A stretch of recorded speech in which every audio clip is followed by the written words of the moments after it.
किसी भी बज़, मजलिस, प्रोग्राम, जलसे का आगाज जब हम मुसलमान करते हैं तो हमारा एक तरीका और उसूल होता है कि प्रोग्राम की कामयाबी के लिए और बरकत के लिए अपनी सबसे बड़ी मजहबी किताब, मुक़द्दस किताब कुरान मजीद की आयात की तिलावत की जाती है ताकि कुरान की इस बरकत से मजलिस शुरूर व फितन से महफूज रहे और अल्लाह की मदद शामिल हाल रहे। कुरान करीम हमारी सबसे आखिरी आसमानी किताब है जो हम सब के आखिरी नबी हजरत सैयदना मोहम्मद अरबी सल्लल्लाहु अलैहि वसल्लम पर नाजिल हुआ। कुरान करीम ये मुसलमानों के लिए दस्तूर हयात, ज़ाब्ते ज़िंदगी है। इसमें मुसलमानों को जिंदगी गुजारने के उसूल बतलाए गए हैं। जब जब मुसलमानों ने इस किताब को पाबंदी के साथ अपने सीने में उतारा और अपनी जिंदगी में डाला तो वो कामयाब हुए, और जब जब मुसलमानों की कुरान से दूरी हुई तो अल्लाह ने इज्जत व इफ्तिखार का दो ताज सर पर पहनाया था, वो छीन लिया। शायर ने कहा, वो मुअज़्ज़ज़ थे ज़माने में मुसलमान होकर, वो मुअज़्ज़ज़ थे ज़माने में मुसलमान होकर, और हम खार हुए हैं तारीक़े कुरान होकर। आइए आज के इस प्रोग्राम का आगाज करने के लिए मैं पासबाने इल्म अदब के एक अहम मेंबर जनाब मुफ्ती मोहम्मद शाकिर साहब कासमी मदनी, उस्ताद हदीस मदरसा अरबिया बैतुल उलूम सराय मीर को आवाज दूंगा कि हजरत वाला तशरीफ लाएं और तिलावत कलाम पाक से आज की इस मजलिस का आगाज फरमाएं। अऊज़ु बिल्लाहि मिनश शैतानिर रजीम, बिस्मिल्लाहिर रहमानिर रहीम। तबारकल्लज़ी बियदिहिल मुल्कु व हुवा अला कुल्लि शैइन क़दीर।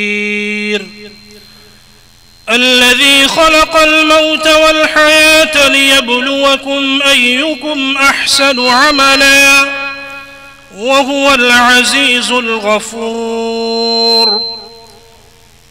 الذي خلق 7 سماوات طباقا ما ترى في خلق الرحمن من تفاوت فارجع البصر هل ترى من فطور ثم ارجع البصر كرتين ينقلب إليك البصر خاسئا وهو حسير ولقد زينا السماء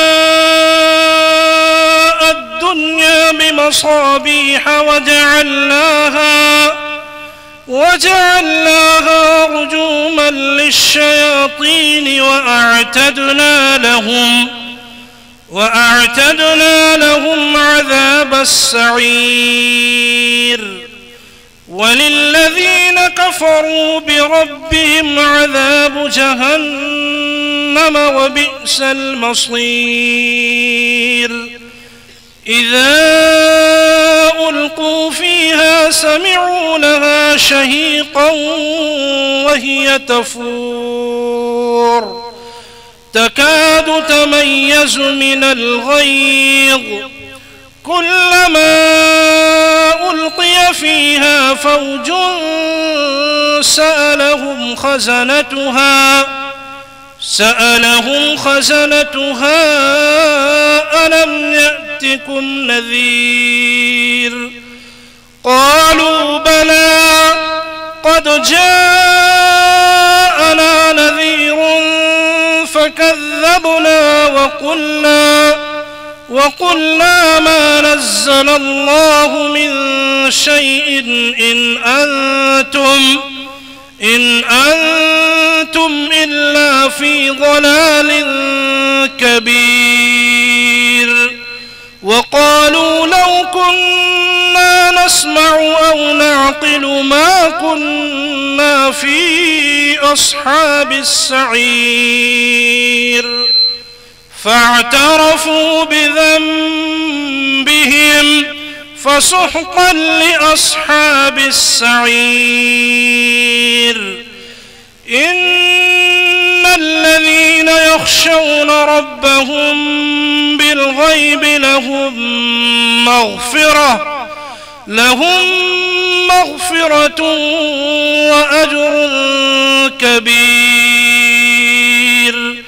وأسروا قولكم أو اجهروا به إنه عليم بذات الصدور.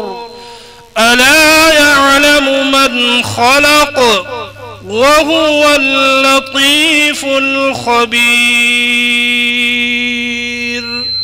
صدق الله العظيم. माशाअल्लाह खूबसूरत लबो लहजे में कुरान करीम में 29वें पारा में सूरह मुल्क की आप तिलावत फरमा रहे थे। अल्लाह पाक हमें अमल की तौफीक अता फरमाए।